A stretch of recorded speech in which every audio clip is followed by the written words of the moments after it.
ukhipha amanzi bayazinceda ukuzinceda khona ukhipha amanzi. Everything esiyenzayo ngamanzi. Xa sipheka sipheka ngamanzi, xa sihlamba sihlamba ngamanzi. Kodwa apha namhlanje kulo mhlaba sifumana uba kune-problem. I-problem kukhula amanzi.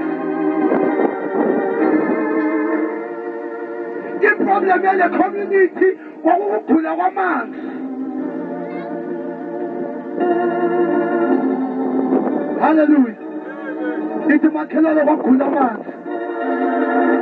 Ngoba la manzi ekhula u-Elijah wabizwa.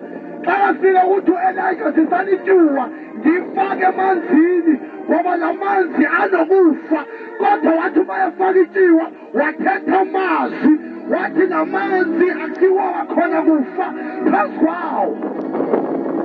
Amanzi abonisayo. Amanzi abonakalisa the life. Amanzi abonakalisa ukuphila. Ukuze amanzi aphile kudingeka ityiwa.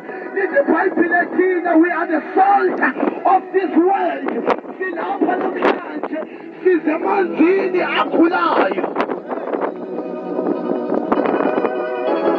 Silapha namhlanje ukuze amanzi akhula akukho kufa okuzophila phezu kwamanzi.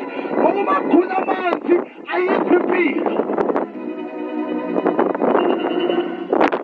Uma ngekho amanzi asizonuka. Uma ngekho amanzi angeke sikwazi ukutya ngoba amanzi ayakhula. Kodwa namhlanje sisathetha ukuphila phezu kwamanzi bewabulala abantu. Sithetha ukuphila sifake ityiwa.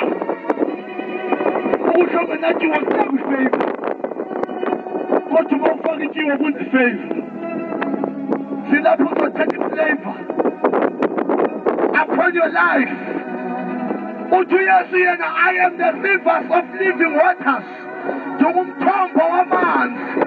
Uthi kayidibane nentombi umSamariya ukuba ubusazi ukuba abawudibani lothetha naye ngewuqala amanzi kum ngoba la manzi owaphuzayo akasebona uncano ukuselela phakade.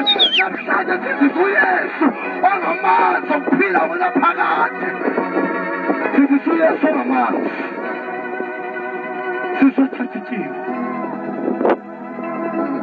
Amanzi. Noma abantu basebenzisa ngcolile abomvu kungena umhlaba. Sizofaka i-chemicals zakhona. Sifake i-bleach, sifake igalika. Ahlabungeka amanzi.